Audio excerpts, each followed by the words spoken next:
태풍이 몰아치던 그날 밤 나는 죽어가는 남자를 봤습니다. 차 안에 갇혀 물이 차오르는데 그 얼굴을 보는 순간 심장이 멈췄어요. 40년 전 나를 버리고 떠났던 그 사람이었으니까요. 거친 파도가 온몸을 때렸지만 손은 저절로 움직였습니다. 미워해야 하는데 저 인간은 천벌을 받는 거라고 그렇게 모질게 마음을 먹어야 하는데 왜 몸은 멋대로 움직이는 걸까요? 창문을 깨고 그를 끌어냈을 때 내 쭈글쭈글한 손이 그의 차가운 뺨에 닿았습니다. 그 순간 알았어요. 이 남자를 살리면 내 마음도 다시 아플 거라는 걸. 이바구 시작 전에 구독과 좋아요 부탁드리며 끝까지 함께 해주세요. 나는 짐승처럼 소리를 지르며 빗속을 뚫었습니다. 파도가 내 몸을 집어삼킬 듯 덤벼들었지만 나는 바다에서만 40년을 산 해녀 김영순입니다. 물귀신이 잡아당겨도 내 밥줄은 안 놓는 억척스러운 여편네란 말입니다. 그의 몸은 물먹은 솜니불처럼 무거웠습니다. 고급 세단인지 뭔지 아는 차는 이미 파도에 쓸려 저만치 떠내려가고 있었고 나는 오직 이 남자의 멱살을 잡고 갯바위를 기어 올랐습니다. 날카로운 바위에 무릎이 긁히고 해녀복이 찢어지는 게 느껴졌지만 아픈 줄도 몰랐습니다. 죽지 마. 죽으면 안 돼. 내 허락도 없이 내 맘대로 죽을 수 있을 것 같아? 입에서는 악담이 나오는데 눈에서는 뜨거운 게 줄줄 흘렀습니다. 빗물인지 눈물인지 입안으로 흘러들어온 짠물이 내 속을 뒤집어 놓았습니다. 겨우 도로변 자갈밭에 그를 눕혔습니다. 번쩍하고 번개가 칠 때마다 창백한 그의 얼굴이 귀신처럼 떠올랐다 사라졌습니다. 민준이, 강민준, 내 청춘을 다 바쳐 사랑했고 내 인생을 송두리째 짓밟고 떠난 남자. 판사가 되면 제일 먼저 나를 데리러 오겠다던 그 새빨간 거짓말쟁이. 가슴을 쿵쿵 눌렀습니다. 흉부 압박이라는 거 TV에서나 봤지 내 손으로 해볼 줄은 몰랐습니다. 갈비뼈가 부러져도 좋다는 심정으로 눌렀습니다. 일어나, 일어나란 말이야. 나한테 빚은 갚고 가야지. 그의 입을 벌리고 숨을 불어넣으려다 멈칫했습니다. 40년 전 서울로 고시 공부하러 떠나던 날이 생각나서요. 버스 창문 너머로 내 손을 꼭 잡고 내 입술에 짧게 입 맞추며 했던 말. 영순아, 조금만 기다려. 금방 데리러 올게. 그 입술이 지금 파랗게 질려 있습니다. 나는 눈을 질끈 감고 내 숨을 그의 입 안으로 불어넣었습니다. 썩을 놈, 나쁜 놈, 죽어서도 용서 못할 놈. 그런데 제발 숨 좀 쉬어봐. 쿨러. 그가 바닷물을 한 바가지 토해내며 기침을 시작했습니다. 그제야 나도 다리에 힘이 풀려 그 옆에 대자로 뻗어버렸습니다. 하늘에선 구멍 난 듯 비가 쏟아지고 내 가슴에선 40년 묵은 화병이 터진 듯 심장이 요동쳤습니다. 저 멀리서 앰뷸런스 사이렌 소리가 들려왔습니다. 응급실은 소란스러웠습니다. 의사들이 달려들고 간호사들이 소리를 질렀습니다. 나는 구석진 의자에 쭈그리고 앉아 그 광경을 지켜봤습니다. 사람들이 나를 힐끔거렸습니다. 그럴 만도 하죠. 머리는 산발에 물이 뚝뚝 떨어지는 검은 고무 해녀복을 입은 늙은 여자가 번쩍번쩍한 응급실 한가운데 앉아 있으니 얼마나 기가 찰까요? 내 몸에서 나는 비린내가 소독약 냄새를 덮는 것 같아 자꾸만 몸이 움츠러들었습니다. 간호사 하나가 다가와 수건을 건네며 물었습니다. 보호자분이세요? 환자분과는 어떤 관계세요? 보호자? 관계. 입술이 달싹거렸지만 말이 나오지 않았습니다. 예대인? 첫사랑? 아니면 생명의 은인? 어느 쪽도 내 입으로 말하기엔 너무 구차했습니다. 그냥 지나가던 사람이오다. 물에 빠졌길래 건져만 줬소다. 내 사투리가 유난히 촌스럽게 들렸습니다.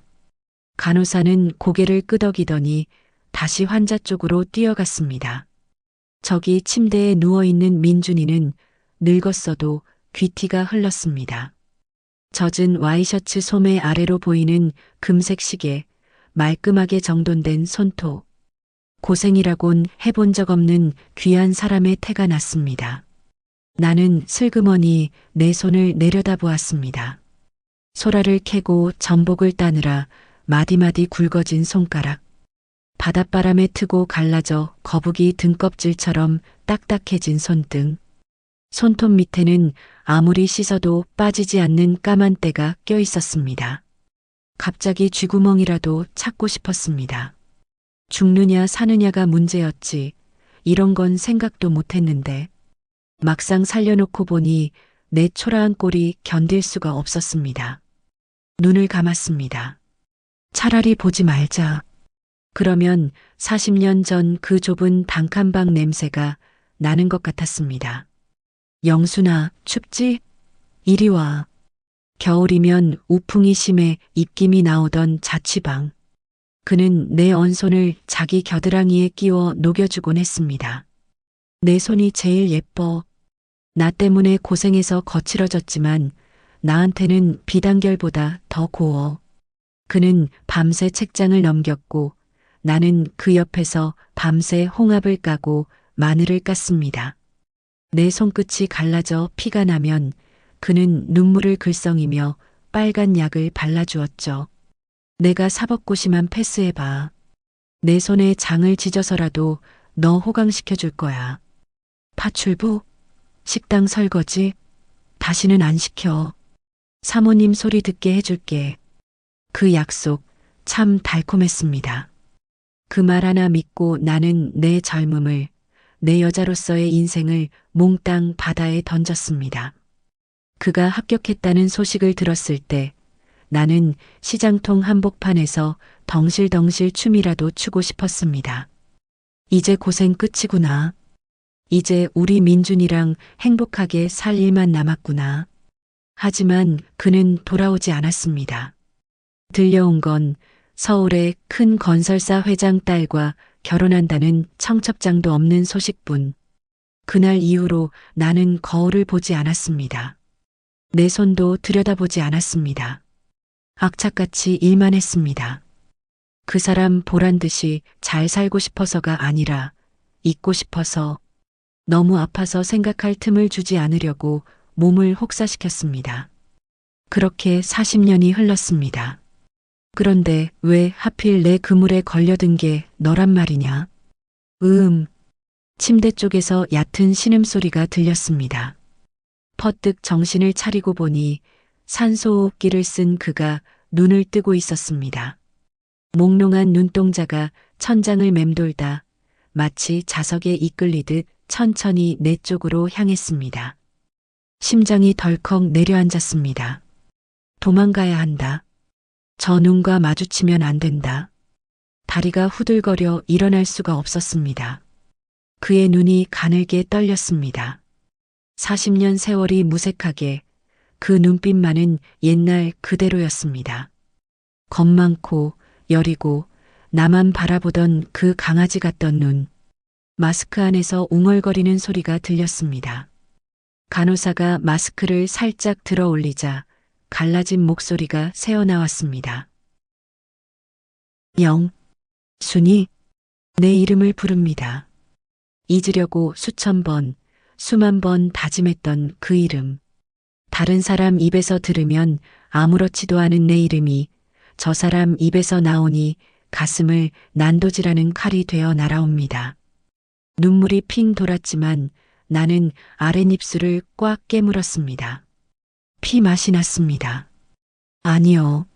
사람 잘못 보셨소. 나는 영순이가 아니오. 당신이 알던 그 예쁜 영순이는 40년 전에 죽었소. 지금 여기 있는 건 그냥 늙고 병든 해녀 할망구일 뿐이요. 마음속으론 소리쳤지만 입 밖으론 말이 나오지 않았습니다. 그가 힘겹게 손을 뻗어왔습니다. 링거줄이 주렁주렁 매달린 그의 하얀 손이 내 쪽을 향해 허공을 저었습니다.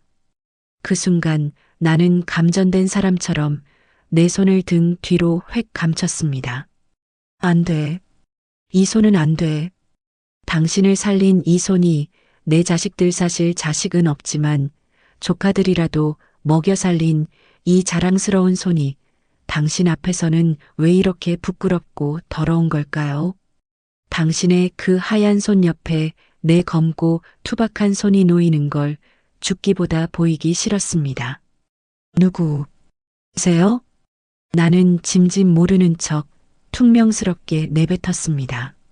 목소리가 파도 소리처럼 덜덜 떨렸습니다. 최대한 낯선 사람처럼, 최대한 무뚝뚝하게. 정신이 좀 드십니까? 내가 물에서 건져 올렸수다. 사람을 착각하신 모양인데 난 그쪽이 말한 영순인가 뭔가 하는 사람 아니우다. 그가 의아하다는 표정으로 나를 봅니다. 그러곤 내 얼굴을 뚫어져라 쳐다보다가 시선을 아래로 내려 내 젖은 해녀복과 낡은 고무신을 훑어봅니다. 그의 눈빛에 찰나의 실망감이 스치는 걸 나는 똑똑히 보았습니다. 그래요. 당신 기억 속의 영순이는 꽃같이 예쁜 20살 처녀였겠지. 피부도 뽀얗고 웃으면 보조개가 쏙 들어가던 아가씨였겠지. 이렇게 주름이 자글자글하고 짠내 나는 할머니가 아니라. 죄송합니다. 제가 사람을 착각했나 봅니다. 꿈을 꾼 것 같네요. 그가 힘없이 손을 떨구며 다시 눈을 감았습니다. 꿈을 꿨다. 그 말이 비수처럼 가슴에 박혔습니다. 착각이라니. 목숨 걸고 살려놓은 사람한테 꿈이라니. 40년 만에 만난 나를 기껏 꿈속의 인물로 치부해버리는 겁니까? 하지만 차라리 잘된 일입니다. 내가 영순이라는 걸 알면 당신이 얼마나 놀라겠어. 아니, 속으로 얼마나 안도하겠어. 자기가 버린 여자가 이렇게 구질구질하게 사는 걸 보고 역시 내 선택이 옳았다고 생각할지도 모르지. 나는 도망치듯 응급실을 빠져나왔습니다. 뒤도 돌아보지 않았습니다. 병원 복도를 걸어 나오는데 자꾸만 눈물이 앞을 가려 걸을 수가 없었습니다. 맨발에 신은 고무신이 찍찍 소리를 내며 나를 비웃는 것 같았습니다. 병원을 나와 버스 정류장에 주저앉았습니다. 비는 그쳤지만 내 마음엔 여전히 태풍이 불고 있었습니다. 무릎 위에 놓인 내 두 손을 내려다보았습니다. 물에 불어 더 쭈글쭈글해진 손, 검버섯이 피고 손가락 마디는 류머티즘으로 툭 튀어나온 손. 민준아, 나쁜 놈아, 내 이름 기억하고 있었구나. 아직도 안 잊었구나. 입술을 깨물며 엉엉 울었습니다. 반가워서가 아닙니다. 억울해서입니다. 내 인생을 송두리째 망가뜨린 당신이 뻔뻔하게도 아직 내 이름을 기억한다는 게 그게 너무 억울하고 분해서입니다. 차라리 잊어버리지. 차라리 모른다고 하지. 그때였습니다. 해녀복 주머니 속에서 뭔가 묵직한 게 잡혔습니다. 아까 그를 끌어낼 때 그의 품에서 떨어진 지갑을 내가 챙겼던가요? 경황이 없어서 쑤셔 넣었던 모양입니다. 무심코 지갑을 열어보았습니다. 가죽이 물에 젖어 축축했습니다. 돈다발도 신용카드도 보였지만 내 눈에 들어온 건 그게 아니었습니다. 투명한 비닐창 안에 낡고 빛바랜 흑백 사진 한 장이 젖은 채 붙어 있었습니다. 손을 부들부들 떨며 사진을 들여다보았습니다. 가로등 불빛 아래 드러난 사진 속 얼굴. 그건 40년 전 물질을 마치고 물 밖으로 나오며 환하게 웃고 있는 젊은 날의 제 모습이었습니다. 이게 왜? 숨이 턱 막혔습니다. 당신 이거 왜 가지고 있어? 부잣집 딸이랑 결혼해서 떵떵거리고 살았다며. 나 같은 건 헌신짝처럼 버렸다며. 그런데 왜 이 사진을 지갑 가장 잘 보이는 곳에 꽂아두고 다니는 거야? 사진 속에 나는 세상을 다 가진 듯 웃고 있는데 정류장에 앉은 예순의 나는 청승맞게 울고 있습니다. 다시는 안 볼 겁니다. 살려줬으니 빚은 갚은 셈 칠 겁니다.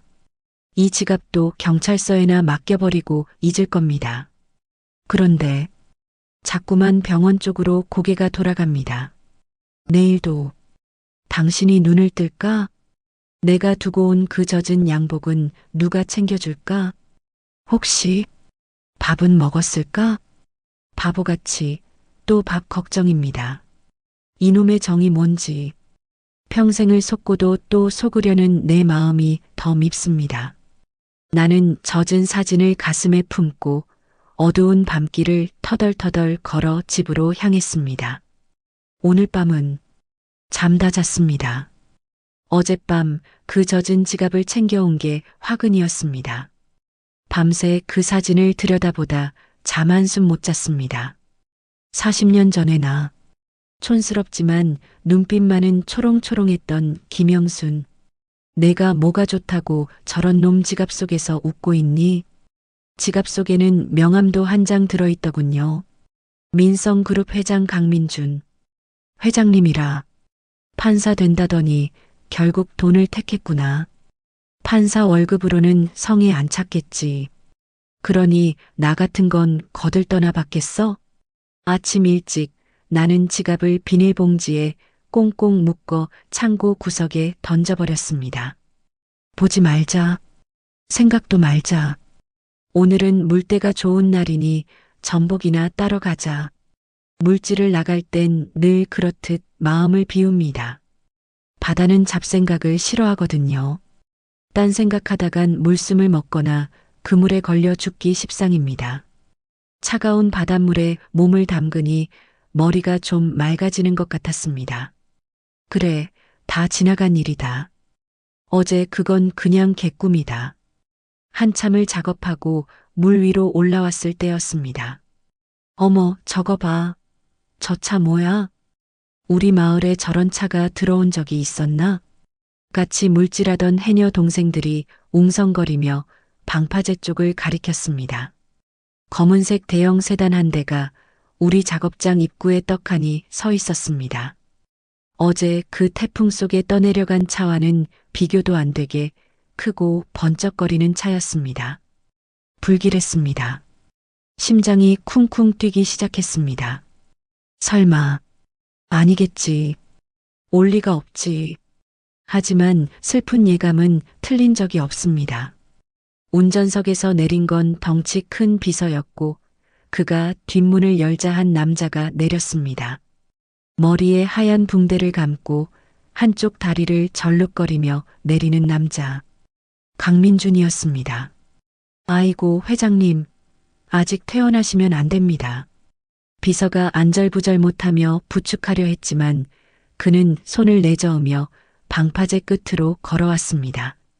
그의 눈은 정확하게 수많은 해녀들 속에서 나를 찾고 있었습니다. 나는 태왁 뒤로 몸을 숨기고 싶었습니다. 물안경을 쓴 채로 다시 물속으로 들어가 버릴까 고민했습니다. 하지만 이미 늦었습니다. 저기, 잠깐만요. 그가 절뚝거리는 다리를 이끌고 내 앞까지 왔습니다. 해녀 동생들이 누구요? 하며 눈이 휘둥그레져서 쳐다봅니다. 나는 고개를 푹 숙인 채 그물을 정리하는 척했습니다. 어제 저를 구해주신 분이 맞습니까? 목소리가 떨리고 있었습니다. 어제 응급실에서와는 다릅니다. 확신에 찬 목소리. 나는 묵묵부답으로 성기알만 까뒤집었습니다. 대답하면 안 돼. 목소리를 들키면 안 돼. 내 지갑을 가져가셨다고 들었습니다. 아차, 지갑. 그걸 핑계로 찾아왔구나. 여기 없습니다. 잘못 찾아왔수다. 일부러 목소리를 깔고 제주 사투리를 더 심하게 썼습니다. 아니, 분명히 병원에서 해녀분이 제 지갑을 주었다고. 아, 글쎄 없다니까요. 사람 말귀를 못 알아먹소? 내가 버럭 소리를 지르며 고개를 들었습니다. 물안경을 벗지도 않은 채로요. 그 순간 그와 눈이 마주쳤습니다. 그의 눈동자가 흔들렸습니다. 물안경 너머의 내 눈을 그는 뚫어지게 바라봤습니다. 영순아, 이번엔 의문형이 아니었습니다. 맞구나. 너 맞구나, 영순아. 심장이 바닥으로 툭 떨어지는 것 같았습니다. 주변이 조용해졌습니다. 해녀 동생들이 숨을 죽이고 우리 둘을 번갈아 봅니다. 언니 아는 사람이야? 회장님이라는데? 언니가 회장님을 어떻게 알아? 수군거림이 파도 소리보다 크게 들렸습니다. 이제 끝이다. 다 들켰다. 나는 물안경을 거칠게 벗어던졌습니다. 그래, 내가 영순이다. 그래서 뭐, 어쩔 건데. 악을 썼습니다. 차라리 잘 됐습니다. 이렇게 된 마당에 숨길 게 뭐 있습니까? 그는 내 고함에도 놀라지 않고 그저 슬픈 눈으로 나를, 정확히는 내 늙어버린 얼굴과 희끗희끗한 머리카락을 바라봤습니다. 살아 있었구나. 다행이다. 정말 다행이다. 그가 한 발짝 다가오려 했습니다. 나는 뒷걸음질 쳤습니다. 그 다행이다라는 말이 역겨웠습니다. 내가 날 버리고 가서 내가 죽었을까봐, 그래서 내 양심에 찔릴까봐 걱정했니? 내가 살아있어서 내 죄책감이 조금은 덜어지니? 가세요. 당장 가세요. 영순아, 내 말 좀 들어봐. 내가 듣기 싫어. 당신 입에서 나오는 말은 다 거짓말이잖아. 40년 전에도 지금도. 나는 신고 있던 오리발을 벗어 그에게 던졌습니다. 비서가 놀라서 막아섰지만 민준이는 비서를 밀쳐내고 그 오리발을 몸으로 받았습니다. 물에 젖은 오리발이 그의 비싼 양복 바지에 검은 얼룩을 남겼습니다. 한 번만, 딱 한 번만 기회를 줘. 내가 너한테 할 말이. 기회? 무슨 기회? 또 속일 기회? 아니면 돈 자랑할 기회? 나는 바닥에 침을 퇴뱉었습니다. 내 눈앞에 나타나지 마. 죽어가던 거 살려줬으면 됐지. 못하러 여기까지 와서 사람 속을 뒤집어놔. 당신 보면 내가 밥맛이 떨어져서 못 살겠으니까 제발 꺼지라고. 나는 도망치듯 방파제를 뛰어내려왔습니다. 등 뒤에서 그가 영순아 하고 부르는 소리가 들렸지만 귀를 막았습니다. 집으로 돌아와 대문을 걸어 잠그고 이불을 뒤집어 썼습니다. 온몸이 사시나무 떨듯 떨렸습니다. 분했습니다. 40년을 참아왔는데, 40년을 잘 숨어 살았는데, 왜 이제 와서, 왜 하필 지금 나타나서 내 평온한 노년을 망치려 드는 건가요? 저녁이 되자 마을이 시끄러워졌습니다. 야, 영순이네 집 앞에 그 차가 아직도 있대. 그 회장님이란 사람이 꼼짝도 안 하고 기다린다던데? 영순 언니랑 무슨 사이래? 혹시 옛날에? 동네 아줌마들의 목소리가 담장 너머로 들려왔습니다. 미치겠습니다. 이 좁은 동네에서 소문은 발 없는 말보다 빠릅니다. 내일이면 영순이가 재벌 회장 숨겨둔 여자였다더라. 애를 낳아서 버렸다더라. 별별 소설이 다 나올 겁니다. 밤이 깊었습니다. 혹시나 해서 대문 틈으로 밖을 내다봤습니다. 가로등 아래 그 차가 여전히 서 있었습니다. 그리고 그 옆에 그가 서 있었습니다. 불편한 다리로 지팡이를 짚고 하염없이 내 집 대문을 바라보고 있었습니다. 그 모습을 보니 문득 40년 전 그날이 떠올랐습니다. 그가 부잣집 딸과 결혼식을 올리던 날, 나는 초대받지도 못한 그 식장 앞을 서성였습니다.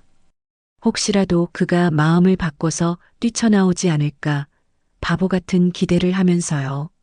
화려한 웨딩드레스를 입은 신부 옆에서 턱시도를 입은 민준이는 활짝 웃고 있었습니다. 나한테 보여주던 그 수줍은 미소가 아니었습니다. 세상을 다 가진 남자의 자신만만한 미소였죠. 나는 식장 구석 기둥 뒤에 숨어서 그 모습을 봤습니다. 내 행색이 너무 초라해서 혹시라도 그에게 해가 될까봐 숨죽여 울었습니다. 그때 그가 고개를 돌려 내가 숨은 기둥 쪽을 봤습니다. 분명히 눈이 마주친 것 같았습니다. 하지만 그는 시선을 돌려 신부에게 귓속말을 하며 웃더군요. 아, 날 봤구나. 보고도 모른 척 하는구나. 그 비참함. 그날 느꼈던 그 뼈저린 비참함이 다시 올라왔습니다.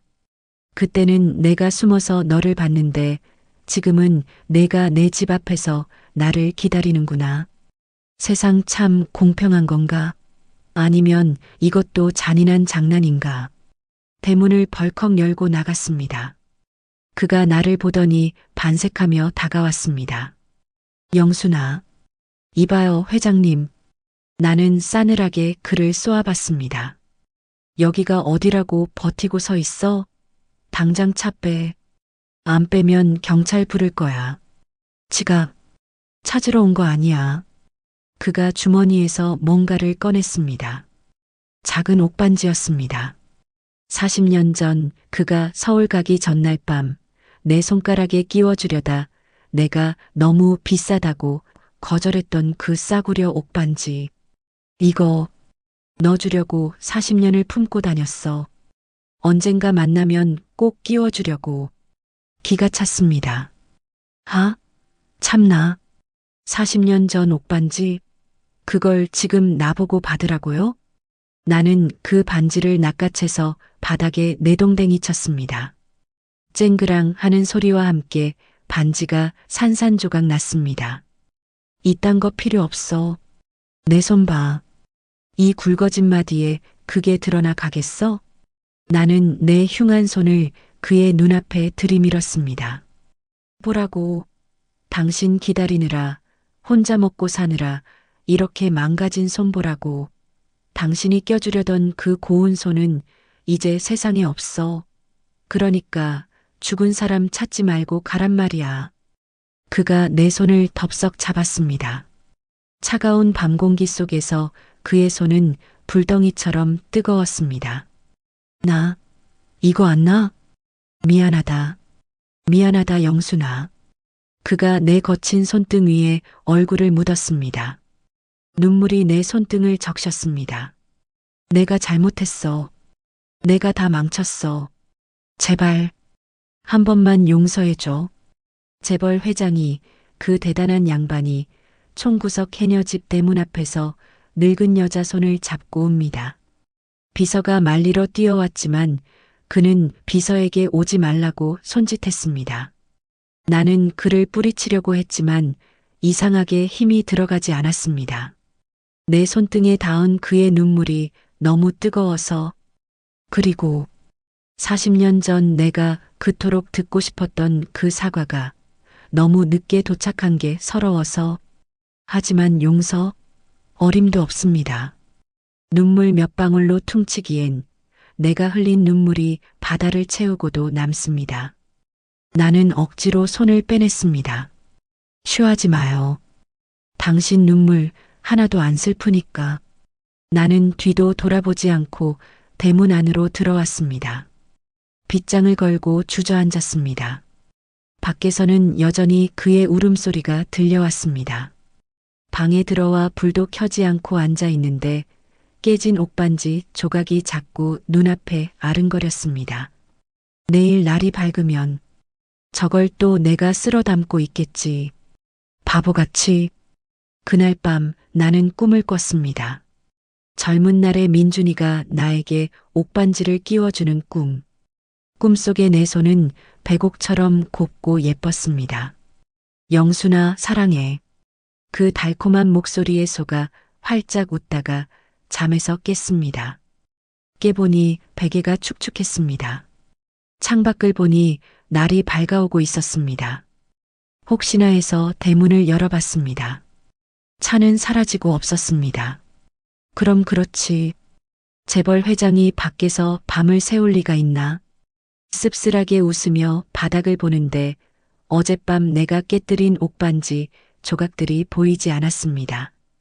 누가 치웠나? 빗자루를 들고 나가보는데 대문 옆 기둥에 쪽지 하나가 붙어 있었습니다. 영순아, 반지는 다시 붙여올게. 내 마음도 내가 다시 붙일 수 있다면 좋겠다. 내일 또 올게. 죄인 강민준. 대문에 붙어 있던 그 꼬깃꼬깃한 쪽지 하나가 사람을 이렇게 들들 볶습니다. 밤새 그 쪽지를 폈다 구겼다 하다가 아침이 되자마자 아궁이에 던져 태워버렸습니다. 활활 타오르는 불꽃을 보며 다짐했죠. 오기만 해봐라. 내일은 소금 한 가마니를 뿌려주마. 내가 감히 어디라고 또 와. 재벌 회장님 심심풀이 땅콩인 줄 아나. 마음을 독하게 먹고 물질을 나갔습니다. 바닷속은 고요해서 좋습니다. 물안경 너머로 전복이며 소라며 내 밥줄들이 보이면 딴 생각이 안 나거든요. 그런데 오늘은 이상합니다. 미역 줄기가 흔들리는데 그게 꼭 그 사람, 민준이가 손 흔드는 것 같아서 자꾸만 움찔움찔합니다. A씨, 김영순, 정신 차려. 늙어서 주책이야. 물속에서 소리를 꽥 질러봐야 뽀글뽀글 거품만 올라올 뿐입니다. 망사리를 가득 채우고 무트로 올라오니 점심때가 다 되었습니다. 젖은 몸을 말리러 해녀 탈의실에 들어갔는데 동네 아줌마들이 TV 앞에 때로 모여 웅성거리고 있었습니다. 어머 어머, 저거 봐. 저 사람 어제 영순 언니 찾아온 그 사람 아니야? 맞네. 그 회장님 맞네. 세상에 저게 무슨 소리야? 슈퍼집 옥분이가 나를 보더니 손짓을 합니다. 언니, 빨리 와봐. 뉴스 났어, 뉴스. 무슨 사단이 났나 싶어 가봤더니 TV 화면 가득 그 사람 얼굴이 나옵니다. 어제 내 집 앞에서 질질 짜던 그 찌질한 모습은 온데간데없고 번쩍거리는 양복을 입고 수많은 마이크 앞에 서 있더군요. 민성그룹 강민준 회장, 정격 경영 은퇴 선언. 아나운서 목소리가 쩌렁쩌렁 울립니다. 나는 젖은 수건을 든 채 멍하니 화면을 바라봤습니다. 강 회장은 오늘 긴급 기자회견을 열고 건강상의 이유와 일신상의 사유로 회장직에서 물러나겠다고 밝혔습니다. 또한 본인 소유의 모든 지분을 사회에 환원하고 전문 경영인에게 미쳤어. 진짜 돌았나 봐. 나도 모르게 입에서 헛소리가 튀어나왔습니다. 화면 속의 민준이가 말을 이어갑니다. 지난 40년 앞만 보고 달렸습니다. 돈이 최고인 줄 알았고 성공이 전부인 줄 알았습니다. 하지만 며칠 전 태풍 속에서 죽음의 문턱을 넘나들며 깨달았습니다. 제가 평생 줬던 무지개가 사실은 신기루였다는 것을요. 카메라 플래시가 번쩍거리는데 그는 눈도 깜빡이지 않고 정면을 응시했습니다. 마치 TV 너머에 있는 나를 쳐다보는 것 같았습니다. 죽기 직전 제 눈앞에 스쳐간 건 쌓아놓은 돈더미도 높은 빌딩도 아니었습니다. 가난했던 시절 사랑하는 사람이 끓여주던 따뜻한 된장찌개 냄새였습니다. 순간 탈의실에 정적이 흘렀습니다. 아줌마들이 일제히 나를 쳐다봅니다. 된장찌개. 40년 전 고시 공부하던 그 뒷바라지 할 때 돈이 없어서 매일 두부랑 호박만 썰어 넣고 끓여주던 겉찌개. 고기 한 점 안 들어갔어도 그는 그게 세상에서 제일 맛있다며 밥 2공기를 비우곤 했죠. 남은 시간은 빚을 갚는 데 쓰고 싶습니다. 진짜 제 삶을 찾고 싶습니다. 그가 고개를 깊이 숙였습니다. 가슴이 쿵 하고 내려앉았습니다. 거짓말. 저거 다 쇼야. 이미지 세탁하려고 연기하는 거야. 속지 마, 영순아. 저 인간은 40년 전에도 연기 대상감이었어. 나는 획 몸을 돌려 탈의실을 빠져나왔습니다. 언니, 어디가? 더 보고 가지. 볼 거 없어. 다 헛소리야. 집으로 돌아오는 길, 다리가 후들거려 몇 번이나 주저앉을 뻔했습니다. 전 재산을 내놨다고? 회장 자리를 버렸다고? 고작 된장찌개 때문에? 아니, 나 때문에? 말도 안 돼. 내가 뭐라고. 쭈글쭈글한 늙은 해녀가 뭐라고. 집에 와서도 일이 손에 안 잡혔습니다. 마늘을 까는데 손톱 밑이 아린 줄도 몰랐습니다. 해가 뉘엿뉘엿 지는데 자꾸 대문 쪽으로 눈길이 갑니다. 내일 또 올게. 그 말이 귓가에 맴돕니다. 진짜 올까? 다 버렸다는데 정말 빈손으로 올까? 아니지. 오면 안 되지. 오면 쫓아내야지. 대문에 소금을 잔뜩 뿌려놨습니다. 해가 완전히 지고 어둠이 깔렸습니다. 그런데 안 옵니다. 차 소리도 안 나고 인기척도 없습니다. 그럼 그렇지. 말로만 다 버린 척하고 지금쯤 서울 호텔에서 와인이나 마시고 있겠지. 안도가 되면서도 한편으론 가슴 한구석이 뻥 뚫린 것처럼 허전했습니다. 내가 뭘 기대한 건가요? 바보같이. 대문을 걸어 잠그려고 나가려는데 갑자기 옆집에서 쿵쾅거리는 소리가 들렸습니다. 우리 옆집은 3년째 빈집입니다. 주인이 육지로 떠나고 관리를 안 해서 귀신 나올 것 같은 폐가죠. 도둑이라도 들었나? 몽둥이를 들고 살금살금 담벼락을 넘어다 봤습니다. 어두컴컴한 마당에 웬 남자가 서 있었습니다. 손전등 하나를 입에 물고 낑낑거리며 무너진 담벼락 돌을 쌓고 있는 남자. 양복 상의는 벗어서 나뭇가지에 걸어놓고 와이셔츠 소매는 걷어붙인 채 땀을 뻘뻘 흘리고 있는 남자. 누구세요? 내 목소리에 남자가 입에 문 손전등을 뺐습니다. 불빛이 그의 얼굴을 비쳤습니다. 영순아. 강민준. 그 인간이었습니다. 아니, 아까 TV에서 봤던 그 번지르르한 회장님은 어디 가고 웬 노숙자 같은 몰골을 한 늙은이가 서 있었습니다. 넥타이는 삐뚤어졌고 바지에는 흙이 잔뜩 묻어 있었죠. 당신, 여기서 뭐 하는 거야? 도둑이야? 아니, 이사 왔어. 그가 씩 웃으며 땀을 닦았습니다. 이 집 내가 샀어. 금매로 나왔길래 얼른 샀지. 오늘부터 우리 이웃사촌이다. 기가 막혀서 입이 안 다물어졌습니다. 이 다 쓰러져가는 집에 산다고?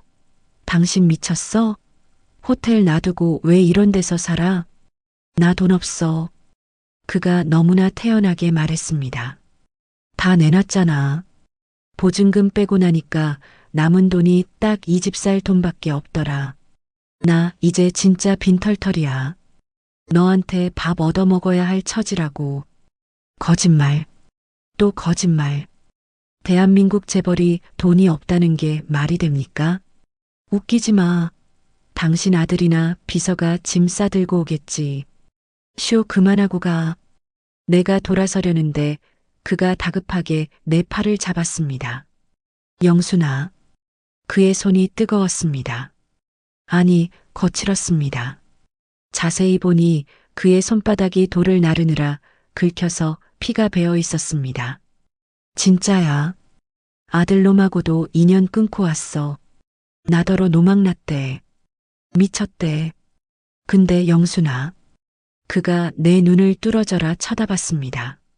가로등 불빛 아래 그의 눈가에 맺힌 물기가 반짝였습니다. 죽어보니까 알겠더라. 돈 그거 저승 갈 때 10원 한 장 못 가져가더라. 근데 내가 끓여주던 찌개 맛은 죽어서도 생각날 것 같더라. 나 살려준가? 돈으로 못 갚아. 그래서 내 남은 시간으로 갚으려고 왔어. 그가 주머니에서 주섬주섬 뭔가를 꺼냈습니다. 검은 비닐봉지였습니다. 오는 길에 시장에서 샀어. 두부랑 호박. 40년 전처럼. 한 번만 끓여주면 안 될까? 할 말을 잃었습니다. 소금을 뿌려야 하는데, 몽둥이로 내쫓아야 하는데, 피가 배어나온 그의 손과 그 촌스러운 검은 비닐봉지를 보는데, 왜 자꾸 눈앞이 흐려지는 걸까요? 이 미친 영감탱이. 내 입에서 나온 건 욕이었지만 목소리는 떨리고 있었습니다. 그가 헤헤 하고 바보처럼 웃습니다. 옛날 고시생 시절 내가 라면 하나 끓여줄 때 짓던 그 표정 그대로입니다. 오늘은 늦었으니까 그냥 가. 응? 찌개는? 재료 다 상하니까 냉장고에 넣어 놓을 테니 내놓으라고. 내일 해줄 테니까. 나도 모르게 비닐봉지를 낚아채서 우리 집으로 도망쳤습니다. 등 뒤에서 고마워. 내일 아침에 넘어갈게. 하는 그의 목소리가 들렸습니다. 대문을 닫고 심장이 튀어나올 것 같아 문에 등을 기댔습니다. 미쳤어, 김영순. 내가 제정신이 아니야. 소금 대신 두부를 받아들다니. 쫓아내는 대신 아침밤 약속을 하다니. 검은 봉지 안을 들여다봤습니다. 으깨진 두부 한 모와 애호박 하나. 천하의 강민준이 전 재산을 버리고 들고 온 게 고작 이거라니. 픽 하고 헛웃음이 나왔습니다. 근데 이상하죠. 그 으깨진 두부가 왜 다이아몬드 반지보다 더 귀하게 보이는 걸까요? 내일 아침엔 멸치 육수라도 진하게 우려내야 할 것 같습니다. 정말 망했습니다. 아이고, 내 팔자야. 내가 미쳤지. 내가 돌았지. 새벽 5시부터 일어나 쌀을 씻으면서 제 머리를 쥐어박았습니다. 어젯밤 귀신에 홀렸던 게 분명합니다. 그깟 으깨진 두부가 뭐라고, 그 피 묻은 손이 뭐라고 덜커 갇힌 밥상을 차려주겠다고 약속을 했는지. 김영순, 정신 차려. 그냥 한 끼 적선하는 거야. 거지한테 밥 한 끼 주는 셈 치는 거야. 스스로에게 최면을 걸며 멸치 육수를 우려냈습니다. 호박은 반달 모양으로 썰고 두부는 깍둑 썰기하고 청양고추는 송송 썰었습니다. 40년 전 그가 좋아했던 딱 그 방식대로요. 손은 기억하고 있더군요. 야속하게도 밥상이 다 차려지기도 전에 대문 두드리는 소리가 났습니다. 영순아, 나왔어. 아니, 재벌 회장이란 양반이 채신 머리도 없지. 새벽부터 남의 집 대문을 두드립니까? 문을 열어주니 민준이가 어제랑 똑같은 꼬질꼬질한 와이셔츠 차림으로 서 있었습니다. 그런데 얼굴은 40년 전 소풍 가는 초등학생처럼 들떠 있었습니다. 냄새 좋다. 진짜 된장찌개 냄새다. 신발도 벗는 둥 마는 둥 마루로 뛰어 올라오는데 그 엉거주춤한 폼이 어찌나 우스운지 웃음이 터질 뻔했습니다. 꾹 참고 밥상을 들이밀었습니다. 먹고 얼른 가. 잘 먹겠습니다. 그는 숟가락을 들자마자 허겁지겁 국물부터 떠먹었습니다. 뜨거워. 천천히 좀 처먹지. 후. 맛있다. 진짜 맛있다, 영순아. 내가 죽기 전에 생각했던 바로 그 맛이야. 그의 눈시울이 붉어졌습니다. 밥 한 숟갈에 김치 한 점 올리고 찌개 한 숟갈 떠먹더니 눈물을 뚝뚝 흘립니다.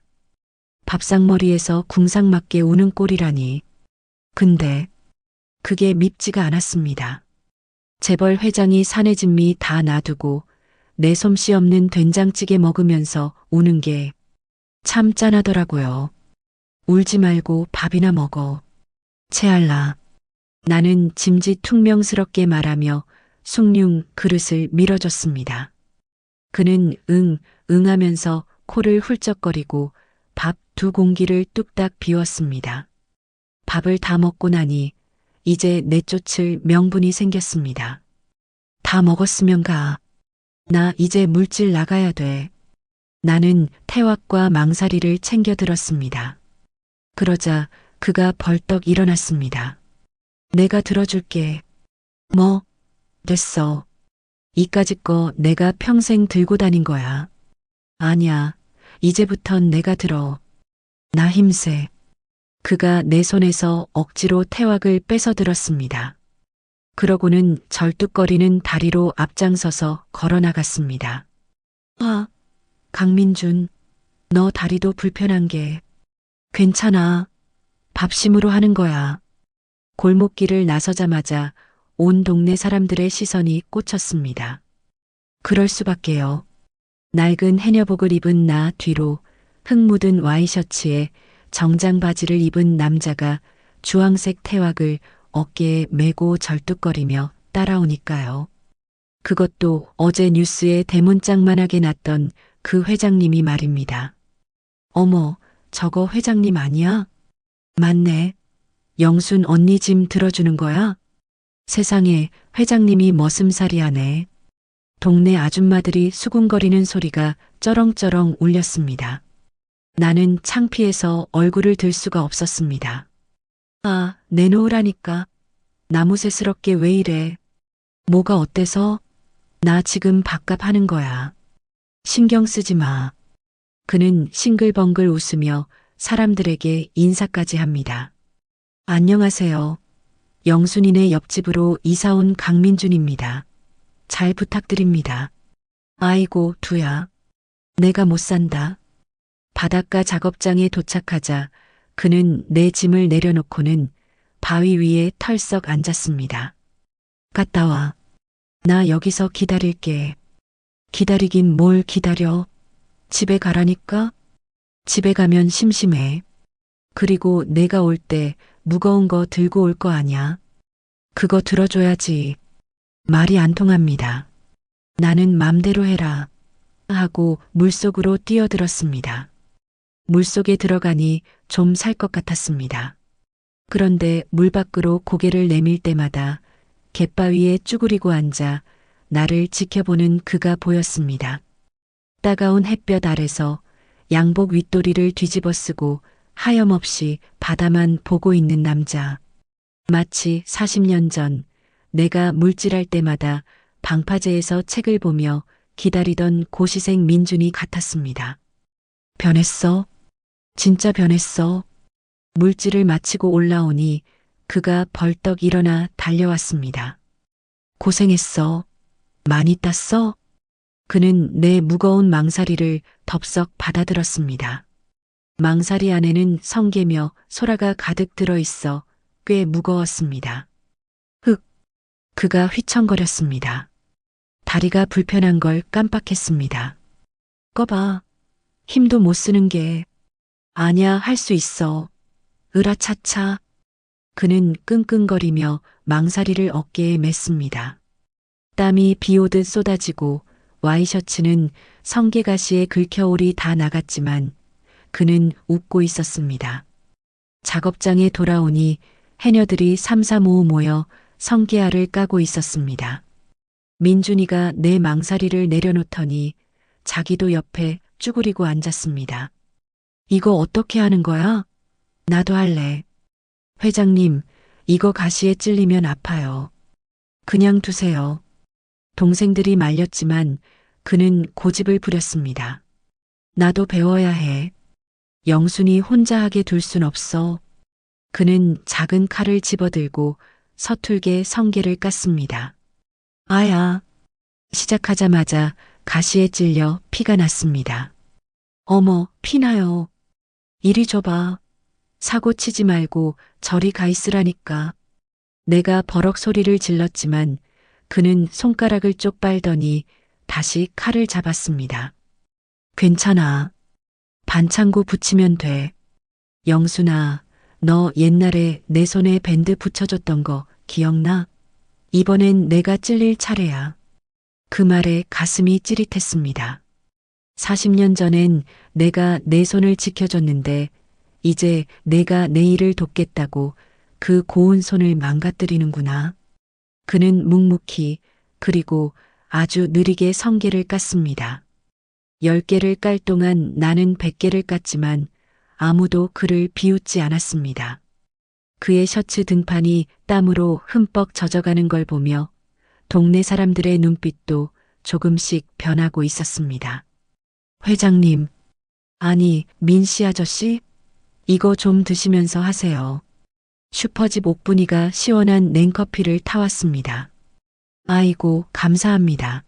근데 저 회장님 아니에요. 그냥 영순이네 머슴입니다. 민준이라고 불러주세요. 어머, 머슴이래. 호호. 분위기가 화기애애해졌습니다. 저 인간 사회생활하던 가닥이 있어서 그런지 사람들 비위 하나는 잘 맞춥니다. 어느새 그는 재벌 회장님이 아니라 영순이 쫓아다니는 늙은 머슴으로 불리고 있었습니다. 저녁이 되어 집으로 돌아오는 길, 그는 여전히 내 빈 태왁을 메고 절뚝거리며 따라왔습니다. 석양이 지는 골목길에 두 사람의 그림자가 길게 늘어졌습니다. 40년 만에 나란히 걷는 길. 옛날엔 내가 앞장서고 그가 내 손을 잡고 걸었는데 지금은 내가 앞장서고 그가 내 짐을 지고 걷습니다. 힘들지? 나도 모르게 물었습니다. 아니, 하나도 안 힘들어. 영순아, 나 내일은 더 잘할 수 있어. 성게 까는 요령을 좀 알 것 같거든. 그가 아이처럼 자랑했습니다. 밴드가 덕지덕지 붙은 10손가락을 펴보이면서요. 그 손을 보니 마음이 짠해서 견딜 수가 없었습니다. 바보. 회장하던 머리로 고작 성게 까는 법이나 배우고 있냐? 회장보다 이게 훨씬 좋아. 회장은 머리 아픈데 이건 마음이 편해. 내 옆에 있으니까. 집 앞에 도착했습니다. 저기, 영순아. 왜? 내일 아침도 먹으러 와도 돼? 이 뻔뻔한 양반복에 아주 맡겨놨나 봅니다. 그런데 거절할 말이 떠오르지 않았습니다. 오늘 하루 종일 땡볕에서 내 집 나르고 손 찔려가며 성게 깐 사람한테 어떻게 오지 말라고 합니까? 몰라. 밥 남으면 주든가. 아싸. 남겨줘. 많이 남겨줘. 그는 뛸 듯이 기뻐하며 옆집 자기네 폐가로 들어갔습니다. 잘자, 영순아. 내일 봐. 대문을 닫고 들어와 마당 수도가에 앉았습니다. 성게 냄새가 밴 해녀복을 헹구는데 자꾸만 웃음이 나왔습니다. 미쳤어, 김영순. 내가 드디어 노망이 났구나. 저 인간이 뭐가 예쁘다고 웃어? 그런데 말입니다. 40년 동안 이 큰 집에 혼자 들어올 때마다 느꼈던 그 지독한 적막감이 오늘은 느껴지지가 않습니다. 바로 옆 담장 너머에서 그가 달그락거리는 소리, 헛기침하는 소리가 들려오니까요. 영순아, 나 씻는다. 물 좀 빌려줘도 돼? 우리 집 수도가 고장나서. 담장 너머로 불쑥 그의 고개가 튀어나왔습니다. 아니, 이 양반이 진짜 한 바가지만, 딱 한 바가지만. 나는 고무 호스를 들어 담장 너머로 물을 뿌려버렸습니다. 으악, 차가워. 아이고 시원하다. 고마워 영순아. 물벼락을 맞고도 좋다고 웃는 저 철없는 늙은이. 밤하늘에 별이 총총 떴습니다. 내 인생에도 뒤늦게 별이 뜨려나 봅니다. 성가시고 시끄럽고 손 많이 가는 별 하나가 내 옆집에 뚝 떨어졌습니다. 내일 아침엔 계란찜이라도 하나 더 해야겠습니다. 머슴일 시키려면 단백질을 먹여야 하니까요. 네, 그래서 해주는 겁니다. 절대 좋아서 해주는 게 아닙니다. 어느덧 매미 소리가 짙어지고 바닷바람에도 뜨거운 열기가 섞이기 시작했습니다. 그가 우리 옆집으로 이사 온 지도 벌써 한 달이 다 되어 갑니다. 한 달. 짧다면 짧고 길다면 긴 시간. 그 시간 동안 우리 동네엔 기이한 풍경 하나가 자리 잡았습니다. 새벽 5시. 내가 대문을 열고 나오면 어김없이 빗자루질하는 소리가 들립니다. 굿모닝, 영순아. 잘 잤어? 다 낡은 러닝 셔츠 바람으로 내 집 앞 골목길을 쓸고 있는 민준이. 이제 그는 제법 머슴태가 납니다. 처음엔 물집 잡히고 피나던 손바닥엔 굳은 살이 박였고 하얗던 얼굴은 구릿빛으로 그을렸습니다. 비켜. 먼지 나잖아. 아, 미안. 여기 깨끗하게 쓸어놨으니까 이쪽으로 밟고 가. 그는 내가 지나가는 길에 레드카펫이라도 깔아주는 신용을 합니다. 빗자루를 기타처럼 잡고 딩가딩가 흉내를 내면서요. 비키라니까. 핀잔을 주며 지나치지만 입꼬리가 슬금슬금 올라가는 건 어쩔 수가 없습니다. 물질하러 가는 길, 내 태왁은 당연히 그의 어깨에 있습니다. 처음엔 동네 사람들이 신기해서 쳐다봤지만 이젠 아무도 놀라지 않습니다. 어이, 민머슴. 오늘 점심엔 국수 삶을 건데 와서 좀 거들 거야? 아이고, 형님들 부르시면 가야죠. 대신 우리 영순이 몫엔 고명 많이 올려주셔야 합니다. 저 능글맞은 화법. 재벌 회장할 때도 저렇게 살았나 봅니다. 동네 할머니들의 사랑을 독차지하고 있습니다. 나보다 인기가 더 좋습니다.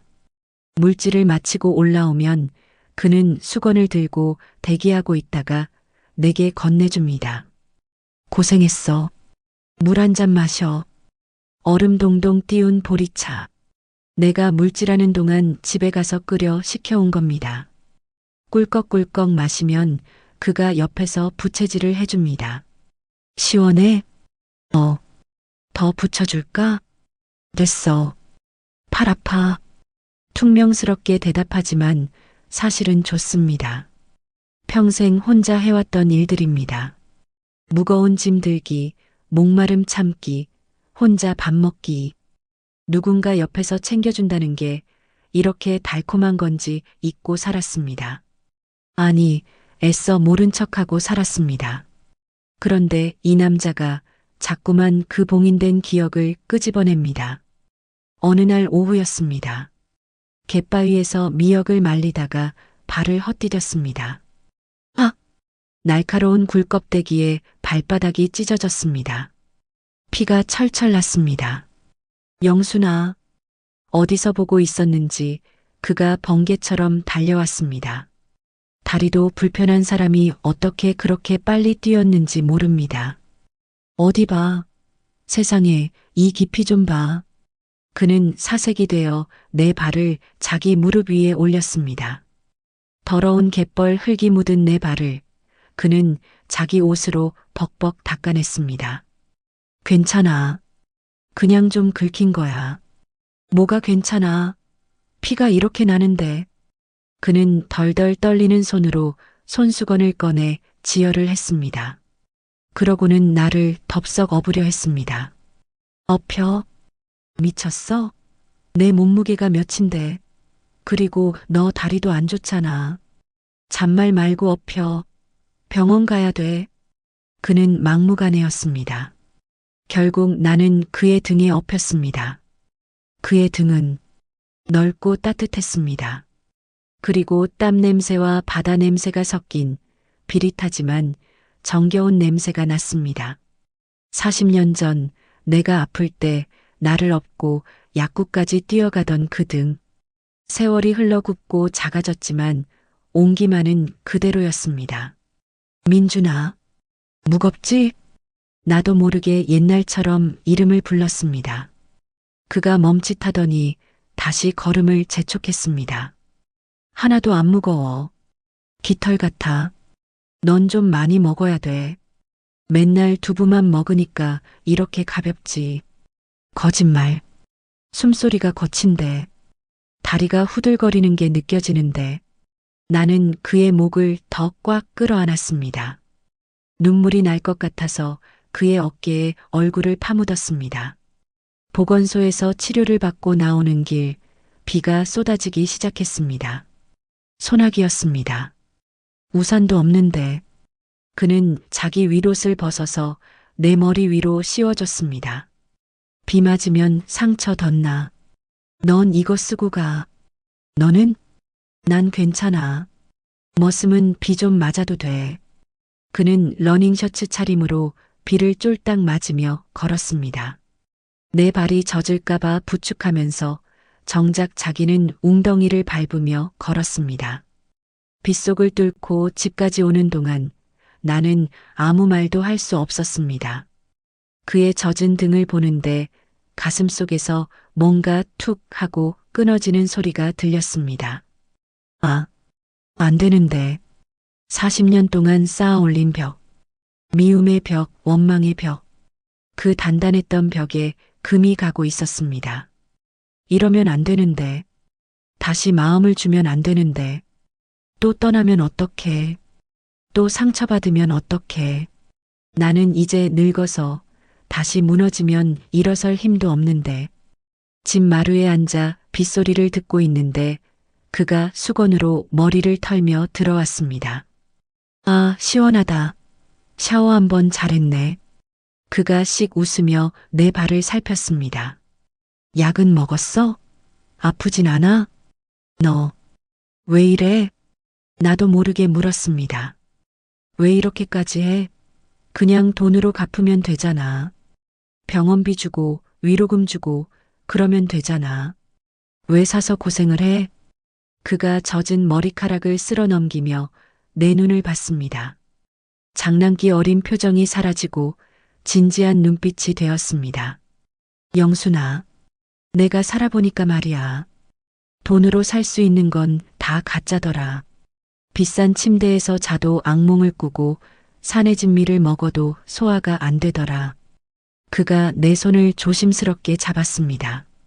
근데 여기 와서 내가 해준 된장찌개 먹고 내 태왁 들어주고 너랑 같이 비 맞으니까 이제야 진짜 사는 것 같아. 숨이 쉬어져. 그가 내 손등에 이마를 댔습니다. 내 목숨값은 돈으로 못 쳐. 내 남은 시간 전부야. 죽을 때까지 내 옆에서 내 짐 들어주고 내 밥 챙겨주고 내가 아프면 업어주는 거. 그게 내가 사는 이유야. 심장이 쿵쿵 뛰었습니다. 빗소리보다 더 크게 그의 진심이 뜨거운 체온을 타고 내게 전해졌습니다. 두려웠습니다. 이 진심을 믿어버릴까봐. 하지만 뿌리칠 수가 없었습니다. 내 손을 잡고 있는 그의 손이 너무 따뜻해서 바보 같은 놈. 나는 그저 작게 중얼거릴 뿐이었습니다. 그날 밤 비는 그치지 않았습니다. 나는 빗소리를 들으며 누워 있었지만 잠이 오지 않았습니다. 담장 너머에서 노랫소리가 들려왔습니다. 그리운 사람아, 잊지 못할 사람아. 40년 전 우리가 헤드폰을 나눠 끼고 듣던 그 노래였습니다. 그도 잠 못 들고 있나 봅니다. 나도 모르게 그 멜로디를 따라 흥얼거렸습니다. 담장 하나를 사이에 두고 우리는 같은 노래를 불렀습니다. 눈물이 베개를 적셨습니다. 40년의 세월을 돌아 우리가 다시 만났습니다. 머리는 하얗게 새고 얼굴엔 주름이 가득하지만 우리는 여전히 그 시절의 영순이와 민준이었습니다. 무섭습니다. 다시 사랑하게 될까봐. 이 늙은 나이에 주책맞게 다시 가슴이 뛸까봐. 하지만 싫지가 않습니다. 내일 아침엔 그에게 우산을 씌워줘야겠습니다. 감기 걸리지 말라고. 아니, 따뜻한 콩나물국을 끓여줘야겠습니다. 비 맞은 머슴이 아프면 주인인 내가 손해니까요. 네, 그래서입니다. 절대 걱정돼서 그러는 게 아닙니다. 비가 그치고 맑은 해가 떴습니다. 내 마음에도 비가 그친 것 같습니다. 새벽같이 일어나 시장에 갔습니다. 어머, 영순 언니. 웬일로 이렇게 장을 많이 봐? 잔치에? 생선가게 아줌마가 눈을 동그랗게 뜹니다. 가장 크고 싱싱한 은갈치 2마리, 소고기 1근, 그리고 그가 좋아하던 시금치랑 당면까지 샀습니다. 그냥 손님이 좀 올 것 같아서. 얼굴이 화끈거립니다. 손님이라니. 맨날 담장 너머로 물 얻어쓰고 밥 얻어먹는 그 늙은 머슴이 무슨 손님이라고. 하지만 오늘은 특별한 날입니다. 그가 내 발을 치료해주고 비를 막아주고 내 마음의 빗장까지 열어버린 다음 날이니까요. 이대로 그냥 지나칠 순 없죠. 제대로 된 밥 한 끼, 따뜻한 저녁 한 끼는 먹여야죠. 그게 사람 도리니까요. 아니, 그게 내 마음이니까요. 집에 돌아와 하루 종일 부엌에서 살았습니다. 갈치는 노릇노릇하게 굽고 잡채는 참기름 듬뿍 넣어 무치고 소고기 묵국은 맑고 시원하게 끓였습니다. 냄새가 온 집안에 진동을 합니다. 40년 만입니다. 누군가를 위해 이렇게 정성스럽게 상을 차려본 게 해질녘이 되었습니다. 심장이 콩닥거립니다. 옷장을 열고 한참을 망설였습니다. 해녀복? 아니지. 몸빼 바지? 이것도 좀 그렇지. 옷장 깊숙한 곳, 신문지에 쌓인 작은 상자를 꺼냈습니다. 40년 전 그가 서울 가기 전에 선물해준 꽃무늬 스카프. 유행은 한참 지났고 색도 좀 바랬지만 나는 떨리는 손으로 그 스카프를 목에 둘렀습니다. 거울 속에 내가 낯설게 웃고 있었습니다. 주름진 목을 가려주니 제법 고와 보입니다. 민준아, 저녁 먹으러 와. 담장 너머로 소리쳤습니다. 진짜? 가도 돼? 우당탕탕 소리가 나더니 대문이 벌컥 열렸습니다. 그도 잔뜩 멋을 부리고 왔습니다. 늘 입던 꼬질꼬질한 와이셔츠가 아니라 빳빳하게 다려진 새하얀 셔츠에 아마 네, 나가서 사왔나 봅니다. 머리에는 기름까지 바르고 왔습니다. 한 손에는 들꽃 한 다발을 들고요. 이거 오다가 주웠어. 너 주려고. 새빨간 거짓말. 오다가 주운 꽃이 저렇게 포장이 잘 되어 있을 리가 있나? 됐어. 밥상에 꽃 놓을 데 없어. 이리 줘. 퉁명스럽게 말하며 꽃을 받아 식탁 한 구석에 꽂았습니다. 꽃향기가 밤 냄새와 섞여 묘하게 향긋했습니다. 그가 밥상을 보더니 입을 다물지 못했습니다. 와, 이게 다 뭐야? 갈치에 잡채에. 오늘 무슨 날이야? 그냥 냉장고 정리 좀 하느라고. 남으면 버리기 아까우니까 다 먹어 치우라고. 거짓말도 참 못합니다. 누가 냉장고 정리하려고 소고기를 사옵니까? 그가 자리에 앉았습니다. 나도 맞은편에 앉았습니다. 40년 만에 마주 앉은 저녁 밥상. 중간에 놓인 찌개에서 김이 모락모락 피어올라 우리 사이를 가득 채웠습니다. 잘 먹겠습니다. 그가 숟가락을 들었는데 손이 덜덜 떨렸습니다. 국을 한 숟갈 뜨더니 목이 메는지 삼키지를 못합니다. 왜 그래? 맛이 없어?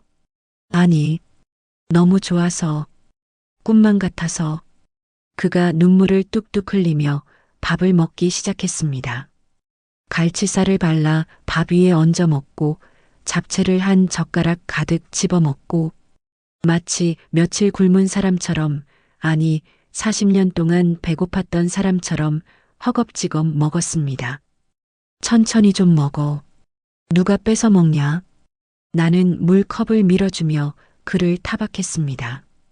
하지만 내 눈시울도 뜨거워졌습니다. 저 사람이, 저 재벌 회장님이 내 초라한 밥상 앞에서 저렇게 행복해하다니. 그동안 얼마나 외로웠으면, 얼마나 허기졌으면 저럴까.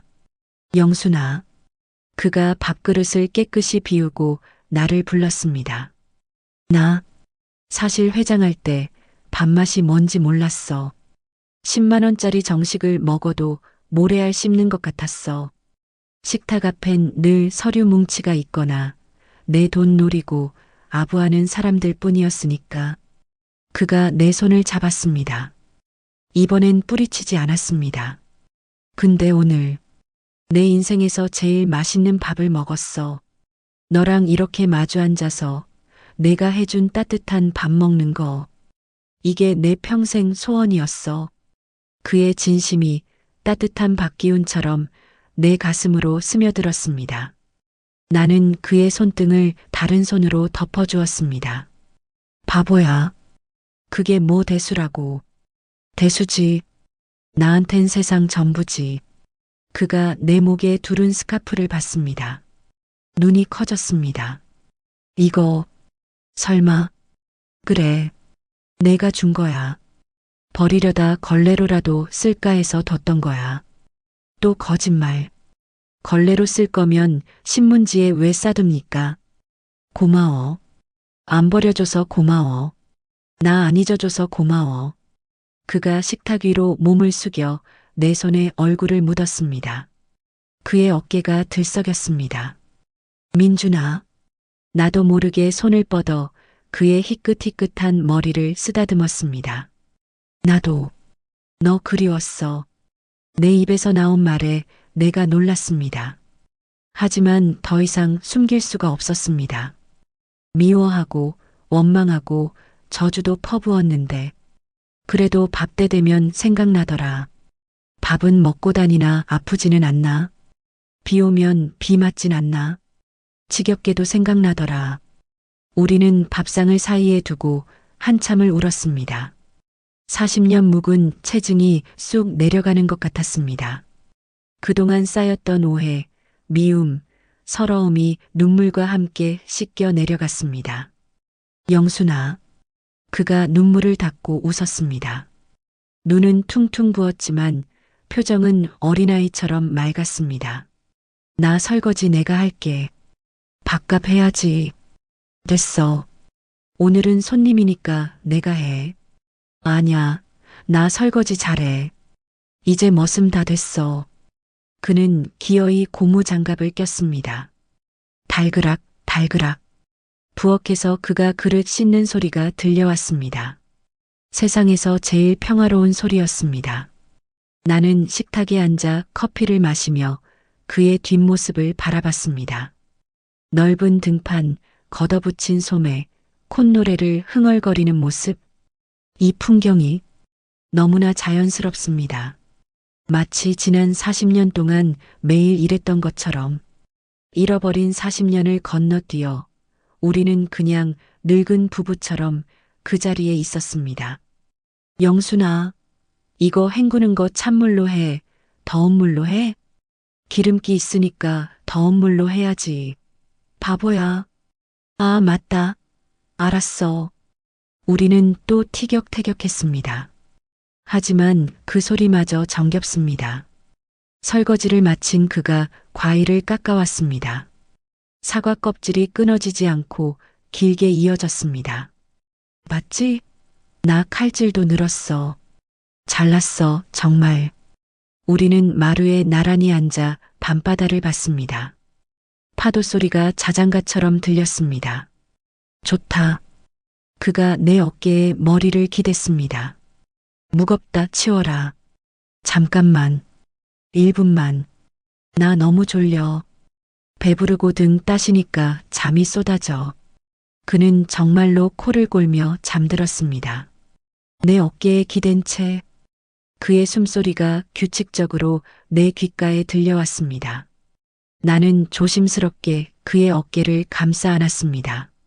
자라, 푹 자라. 그동안 험한 세상에서 돈 버느라, 경쟁하느라 얼마나 힘들었겠냐. 이제 편하게 자라. 내가 여기 있으니까. 당신을 버리지 않은, 당신을 기다려온 내가 여기 있으니까. 밤하늘에 별똥별이 하나 떨어졌습니다. 나는 눈을 감고 소원을 빌었습니다. 이 시간이 조금만 더 길었으면 좋겠다고. 내일도 모레도 그가 내 옆에서 이렇게 밥 먹고 코 골며 잤으면 좋겠다고. 그의 손을 잡았습니다. 거칠지만 따뜻한 손. 이제야 진짜 내 짝을 찾은 기분입니다. 40년을 돌고 돌아 우리는 결국 한밥상 머리에 앉았습니다. 된장찌개 냄새와 꽃향기, 그리고 사람 냄새가 가득한 이 밤. 나는 더 이상 바랄 게 없습니다. 오늘은 우리 마을 1년 중 가장 큰 행사 경로잔치가 열리는 날입니다. 아침부터 마을회관 앞마당이 시끌벅적합니다. 돼지 잡는 냄새, 전 부치는 고소한 기름 냄새가 온 동네를 휘감습니다. 영순아, 빨리 나와. 오늘 내가 주인공이야. 옆집 민준이가 대문 밖에서 난리법석을 칩니다. 주인공은 무슨, 경로잔치의 주인공이 어딨어? 다 같이 늙어가는 처지에. 말은 퉁명스럽게 해도 거울을 한 번 더 봅니다. 입술에 붉은 루즈도 살짝 발라보고 옷장에서 제일 고운 분홍색 개량 한복도 꺼내 입었습니다. 대문을 나서니 민준이가 입을 떡 벌립니다. 와, 진짜 곱다. 영순아, 너 오늘 선녀 같다. 아니, 여왕님 같다. 그는 내 주위를 빙빙 돌며 엄지손가락을 치켜 세웁니다. 주책이야, 정말. 남들이 보면 욕해. 욕하라고 해. 부러워서 그러는 건데 뭐. 그는 오늘 작정이라도 한 듯 나비 넥타이까지 맸습니다. 읍내 문방구에서 샀는지 반짝이까지 달린 유치찬란한 넥타이입니다. 가자, 여왕님. 제가 모시겠습니다. 그가 팔을 내밀었습니다. 에라, 모르겠다. 오늘 하루쯤은 여왕 노릇 좀 해보자. 나는 짐짓도도하게 그의 팔짱을 꼈습니다. 그의 팔뚝에 힘이 들어가는 게 느껴졌습니다. 마을회관에 도착하니 난리가 났습니다. 어머, 저기 봐. 신랑 신부 입장하네. 영순 언니 오늘 시집가도 되겠어. 민머슴, 오늘 때깔 좋은데? 사람들이 박수를 치고 환호성을 질렀습니다. 쥐구멍이라도 숨고 싶었지만 민준이는 의기양양하게 손을 흔들며 나를 상석으로 안내했습니다. 자, 여기 앉으세요. 편안하게. 그는 방석까지 툭툭 털어 깔아주고 내 앞에 과일이며 떡이며 잔뜩 갖다 놓았습니다. 아, 그만 좀 해. 나도 손 있어. 오늘은 손 까딱하지 마. 내가 다 해줄 거니까. 그는 부지런히 돌아다니며 막걸리를 나르고 고기를 굽고 동네 어르신들 안마까지 해드렸습니다. 아이고, 민서방. 힘도 좋네. 민서방, 우리 며느리 삼고 싶네. 어느새 그는 민머슴에서 민서방으로 승진해 있었습니다. 동네 할머니들이 그의 엉덩이를 두들겨주며 예뻐 죽겠다는 표정을 짓습니다. 저 사람 저러다 몸살 나지 싶은데 얼굴엔 웃음꽃이 활짝 폈습니다. 나를 보며 윙크까지 날립니다. 잔치가 무르익고 노래자랑 시간이 되었습니다. 이장님이 마이크를 잡았습니다. 자, 오늘 특별한 손님이 노래 한 곡조 뽑으시겠답니다. 우리 마을의 새 일꾼 민서방 나와주세요. 와, 함성과 함께 민준이가 무대로 올라갔습니다. 그는 쑥스러운 듯 머리를 극적이다가 마이크를 잡고 나를 쳐다봤습니다. 음악이 흐르기 시작했습니다. 뽕짝도 아니고 유행가도 아닌 아주 오래된 팝송. Can't Help Falling in Love. 40년 전 그가 기타를 치며 나에게 불러줬던 그 노래. 오늘 이 노래는 제 인생의 은인이자 영원한 첫사랑인 김영순 여사님께 바칩니다. 사람들이 우와 하며 휘파람을 불었습니다. 나는 얼굴이 홍당무가 되어 부채로 얼굴을 가렸습니다. 그의 목소리는 늙고 거칠어졌지만 감정만은 40년 전보다 더 깊고 진했습니다.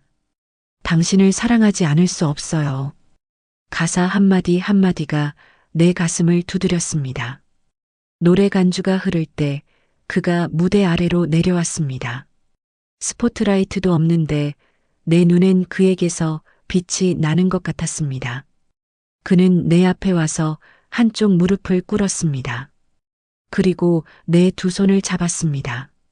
굳은 살 박이고 쭈글쭈글한 해녀의 훈장이 가득한 내 손을. 여러분, 이 손 좀 봐주십시오. 그가 큰 소리로 외쳤습니다. 잔치상이 조용해졌습니다. 이 손은 세상에서 제일 못생긴 손일지 모릅니다. 거칠고 딱딱하고 상처투성이니까요. 그가 내 손등에 입을 맞췄습니다. 하지만 저한테는 세상에서 제일 아름다운 손입니다. 40년 전 가난한 고시생 배를 채워준 것도 이 손이고 며칠 전 죽어가는 저를 살려낸 것도 바로 이 손입니다. 그의 눈에 눈물이 고였습니다. 나는 바보같이 이 귀한 손을 놓고 도망쳤었습니다. 40년 동안 벌 받은 거죠. 외롭게 춥게 살았습니다. 하지만 이제 다시는 이 손 안 놓을 겁니다. 그는 나를 바라보며 미소 지었습니다. 영순아, 나 받아줘서 고마워. 남은 평생 내가 내 손발이 되어줄게. 넌 그냥 여왕처럼 명령만 해. 내가 다 할게. 정적이 흐르던 잔치 마당에서 누군가 훌쩍이는 소리가 들렸습니다. 아이고, 짜내라. 슈퍼집 옥분이가 눈물을 훔치고 있었습니다. 그러더니 우레와 같은 박수가 터져 나왔습니다. 잘한다, 민서방. 영순 언니 받아줘라. 뽀뽀해. 뽀뽀해. 사람들이 연호하기 시작했습니다. 나는 눈물이 앞을 가려 아무것도 보이지 않았습니다. 평생을 숨기고 싶었던 내 손. 부끄러워서 장갑 속에 감추고 다녔던 내 손. 그 손이 오늘 세상에서 가장 귀한 대접을 받고 있습니다. 일어나, 여왕님. 춤 한번 추셔야지. 그가 나를 일으켜 세웠습니다. 나 춤 못 춰. 다리 아파. 그냥 내 발 위에 발 올려. 내가 리드할게. 그는 나를 부축해 무대 중앙으로 이끌었습니다. 신나는 뽕짝 리믹스가 흘러나왔습니다. 우리는 덩실덩실 춤을 췄습니다. 막춤이면 어떻고 블루스면 어떻습니까? 그가 돌다가 다리가 꼬여 휘청했습니다. 어이쿠, 조심해. 내가 그를 꽉 붙잡았습니다. 졸지에 내가 그를 리드하는 꼴이 되었습니다. 꺼봐, 너 없으면 난 넘어진다니까. 그가 씩 웃으며 내 허리를 감았습니다. 우리는 서로를 의지하며 빙글빙글 돌았습니다. 하늘이 빙글빙글, 사람들도 빙글빙글. 내 인생에서 이렇게 신나고 이렇게 벅찬 날이 또 있었을까요? 사람들이 우리 주위를 둘러싸고 강강술래를 하듯 돌았습니다. 모두가 웃고 모두가 축복해주는 시간. 나는 그 순간 깨달았습니다. 내 인생 헛살지 않았구나. 죽도록 고생만 했다고 생각했는데 그 고생 끝에 이런 날이 오는구나. 잔치가 끝나고 집으로 돌아오는 길. 보름달이 휘영청 밝았습니다. 우리는 손을 꼭 잡고 걸었습니다. 이제는 누가 볼까봐 손을 빼지도 않습니다. 동네 어기 정자나무 아래서 그가 멈춰 섰습니다. 영순아, 응? 행복해? 응, 행복해. 나도. 나 태어나서 오늘이 제일 행복해. 그는 주머니에서 뭔가를 꺼냈습니다. 반짝이는 은가락지였습니다. 지난번 깨진 옥반지 대신 준비한 모양입니다. 이건 안 깨져. 은이라서 변하지도 않아. 우리 사랑처럼. 그가 내 네 번째 손가락에 반지를 끼워 주었습니다. 마디가 굵어서 잘 들어가지 않았지만 그는 억지로라도 밀어넣지 않고 반지를 살살 돌리며 끼워 주었습니다. 딱 맞네. 주인 찾았다. 투박한 내 손에 은가락지 하나가 빛납니다. 다이아몬드보다 세상 어떤 보석보다 더 빛나 보입니다. 고마워, 민준아. 내가 먼저 그를 안았습니다. 그의 가슴에서 콩닥콩닥 심장 소리가 들렸습니다. 살아있는 소리, 사랑하는 소리. 사랑한다, 영순아. 죽을 때까지 사랑할게. 그가 내 등을 토닥였습니다. 밤바람이 시원하게 불어왔습니다. 내 인생의 겨울은 끝났습니다. 이제 늦은 봄이, 아니 뜨거운 여름이 다시 시작되려나 봅니다. 옆집 사는 늙은 머슴과 그 머슴을 부리는 여왕님의 로맨스. 이만하면 성공한 인생 아닙니까? 집에 들어와 이불을 덮고 누웠는데도 웃음이 실실 나옵니다. 반지를 낀 손을 들어 달빛에 비추어 봅니다. 반짝. 내 마음도 반짝. 내일은 민준이한테 보양식으로 삼계탕이나 끓여줘야겠습니다. 오늘 춤추느라 힘 다 뺐을 테니까요. 아, 물론 내가 먹고 싶어서 끓이는 겁니다. 절대 그 사람 때문이 아닙니다. 잔치가 끝난 다음 날 아침은 유난히 고요했습니다. 마당에 널브러진 술병이며 접시들을 치우려는데 벌써 누군가가 말끔히 정리해 놓았습니다. 보나 마나 뻔하죠. 우리 집 머슴, 아니 이제는 내 짝꿍, 민서방 솜씨입니다. 일어났어? 해장해야지. 그가 쟁반에 북엇국을 받쳐들고 들어옵니다. 당신이 끓였어? 그럼. 이제 국 끓이는 것쯤은 일도 아니지. 간 좀 봐봐. 한 숟갈 떠먹어 보니 제법입니다. 시원하고 칼칼한 게 속이 확 풀립니다. 어때? 먹을만해? 눈을 반짝이며 묻는 그에게 엄지손가락을 들어 보였습니다. 합격. 식당 차려도 되겠네. 아싸. 영순이한테 인정받았다. 그는 아이처럼 좋아하며 내 맞은편에 앉아 밥을 먹습니다. 그 모습을 보는데 문득 가슴이 뭉클합니다. 매일 아침 눈을 뜨면 그가 있고 그가 차려준 밥을 먹고 함께 웃는 일상. 이 평범한 행복을 누리기 위해 40년을 돌고 돌아왔나 봅니다. 밥을 먹고 우리는 바닷가로 나갔습니다. 오늘은 물질도 쉬는 날. 오롯이 둘만의 시간입니다. 손을 잡고 모래사장을 걷습니다. 파도가 발가락을 간지럽히고 갈매기가 끼룩거리며 날아갑니다. 영순아, 저기 봐. 그가 손가락으로 수평선을 가리킵니다. 옛날에 내가 서울 가기 전날 우리 여기서 해 뜨는 거 봤잖아. 기억나? 기억나지. 그때 내가 그랬잖아. 성공해서 저 해처럼 빛나는 사람이 되겠다고. 그가 씁쓸하게 웃었습니다. 그땐 그랬지. 근데 살아보니까 혼자 빛나는 건 아무 의미 없더라. 누군가를 비춰줄 때 진짜 빛나는 거더라. 그가 내 어깨를 감싸 안았습니다. 이제 내가 너를 비춰줄게. 내가 가는 길 어둡지 않게 내가 늘 옆에서 비춰줄게. 우리는 방파제 끝에 나란히 앉았습니다. 바람이 시원하게 불어왔습니다. 그가 주머니에서 꼬깃꼬깃한 종이 한 장을 꺼냈습니다. 이게 뭐야?